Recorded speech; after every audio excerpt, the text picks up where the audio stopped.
This is why all over the world, all the politicians go and kiss the ring of the Holy Father and bow down and kiss the ring. Why? Because he's the Holy Father. He represents God. He is the Godfather. We're talking Rome. We're talking powerful occult orders of secret societies, Opus Dei. It's a trick. The whole entire world is a business. And the more I learn about this, the more you see how this stuff really works. It's extraordinarily scary stuff. The Vatican's behind all of this stuff, way behind all of this stuff at the Vatican. You better go back and look at the real powers behind the world throne. That's the Vatican. You better go back and check out the Jesuits. Jesuits are really behind a lot of this stuff. I mean, get the movie Godfather 3, the third one in the series. Michael Corleone, everybody knows he's a godfather, he's the head of the mob family. And in the very beginning of Godfather 3, he's being anointed with a sword in New York as a member of the Knights of Malta. Yeah, it's in the movie. He's right in the church, and the cardinal is anointing Michael Corleone into something called the Knights of Malta. The Knights of Malta are a very powerful secret society operating behind and for the Catholic Church. They're connected to something called Opus Dei, the work of God, Opus Dei. And Opus Dei, CIA, NSA, all of these alphabet agencies are connected to the Knights of Malta, which is a Catholic institution. And it makes sense because Rome, America, is the new Holy Roman Empire. I mean, Caesar, where did Caesar rule the empire from in Rome? He ruled from a place in Rome called Capitoline Hill, Capitol Hill. And in the reference books, you can read in the history books where Caesar in the morning would go up on the hill. Well, we still say that. You know, the president's up on the hill. What was he up on the hill for in Rome? Well, he was going to officiate over the Senate. That's what we got. We got a Senate up on the hill. It's all Catholic. It's all Jesuit. It got nothing to do with Jews. We're talking Vatican, the Holy Father. This is why all over the world, all the politicians go and kiss the ring of the Holy Father and bow down and kiss the ring. Why? Because he's the Holy Father. He represents God. He is the Godfather.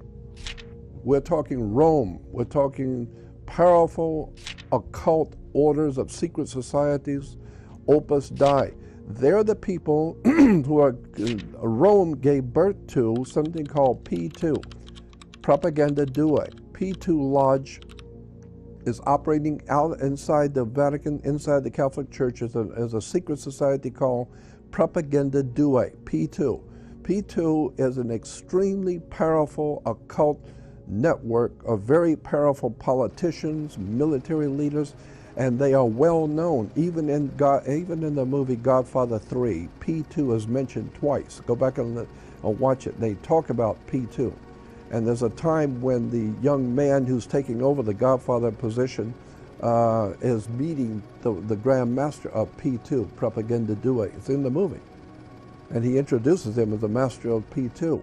It's a trick. The whole entire world is a business. And the more I learn about this, the more you see how this stuff really works. It's extraordinarily scary stuff. Religion can be an incredibly profitable business if done right. And there's no better example of this than the Vatican, the world's smallest sovereign nation. At just 0.27 square kilometers, it is home to the wealthiest religion on the planet, the Catholic Church. For decades, the Catholic Church has been haunted by scandal after scandal after scandal. With more than 1.3 billion members worldwide, it is the second biggest religion in the world. And this entire empire of vast, unimaginable wealth is based off of your donations. But the Catholic Church is clever. If people knew just how wealthy they are, no one would continue donating to them. That's why they keep all their true finances very close to their chest, careful to not let the public ever peer into the true financial state of the church. That's why in 2021, the Catholic Church is whining that apparently they're low on reserves, running a deficit, and are in desperate need of your donations. when in Australia alone, they're worth at least $30 billion. That's more than what Starbucks is worth around the world. And thanks to some simple math, we can get a rough estimate of how much wealth the Catholic Church really has. So the Catholic Church is worth around $30 billion in Australia. There's around 5.5 million Catholics in Australia. That means the Catholic Church is able to extract an average of around $5,454 per user. There are 372 million Catholics in Europe, the US, Canada, and Australia combined. So, $5,454 per Catholic times 372 million Catholics means that the Catholic Church has a little over $2 trillion in wealth. And that's just from the main Western countries. That means the Catholic Church is in the same league as companies you know and love, like Apple, Microsoft, the Saudi Arabian oil company, Amazon, and Alphabet. Let's say on that $2 trillion, they're able to get a conservative return of 3%. For context, the stock market typically returns 10%. $2 trillion at just 3% gives them $60 billion every single year. Tax-free, theoretically of course. But what do they tell the public? That in 2018, apparently they only profited a measly $20 million, nowhere near even $1 billion. And at the center of all of this is the Vatican Bank, God's bankers. Today, it's probably better to think of the Vatican as a combination of the Federal Reserve, an offshore bank, and a hedge fund, compared to just being the headquarters of Catholicism. The Vatican is the ultimate corporation that has stood the test of time like no other. Forever.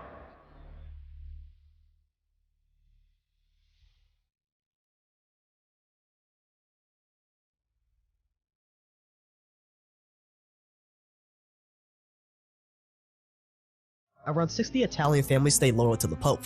They were known as the Black Nobles. The Vatican was at a crossroads, and this led to the first ever Catholic investments into secular businesses. The Pope started investing money into Roman real estate, and luckily, he caught the front end of the real estate boom. And for a while, his investments were a big success. Most of the Black nobles just followed the church's example and invested in the same properties as the Pope did, and they got rich too. But then in 1887, the property market crashed and the Vatican was back to square one, looking for a new way to make money.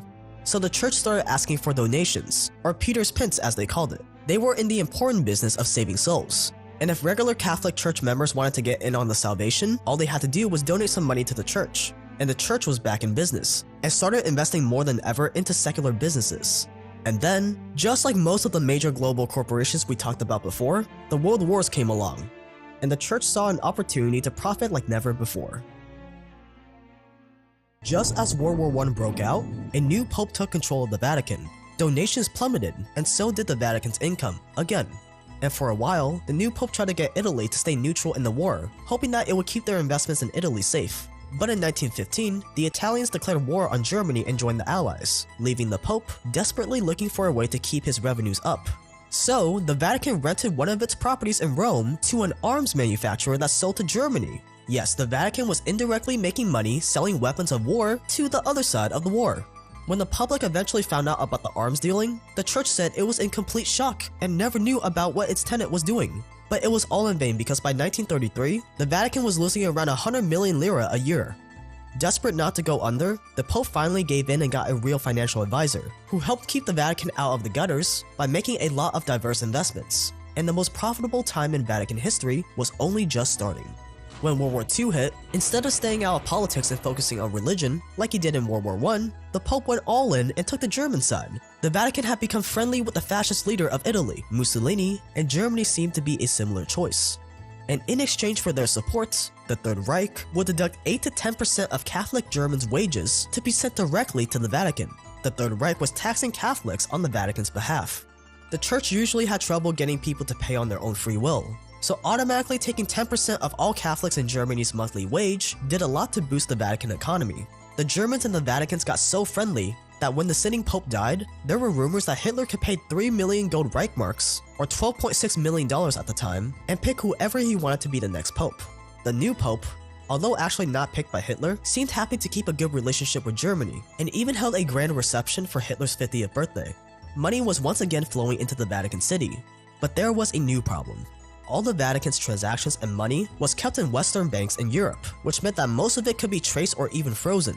And it wouldn't be long before the Allies found out just how much of the church's money was coming from Germany, which would mean instant blacklisting. So the Pope's financial advisor came up with a new plan: build a bank in the Vatican. After all, the Vatican is its own country, so why shouldn't it have a national bank? So this bank with this long name, or IOR, was born. It only had one branch, inside the Vatican City, and it wasn't on anyone's blacklist, which meant it was free from wartime regulations. The new Vatican Bank could operate anywhere in the world without showing profits, annual reports, balance sheets, or where its money came from. And it only had one shareholder, the Pope. Now the Vatican could take money from whoever they wanted, deposit it into their own bank, and never leave a single paper trail behind. And it didn't take people long to see how the Vatican Bank could be useful to them. From all over Europe, rich Italians were now depositing their money into the Vatican Bank by sending an employee over the street with a suitcase full of cash.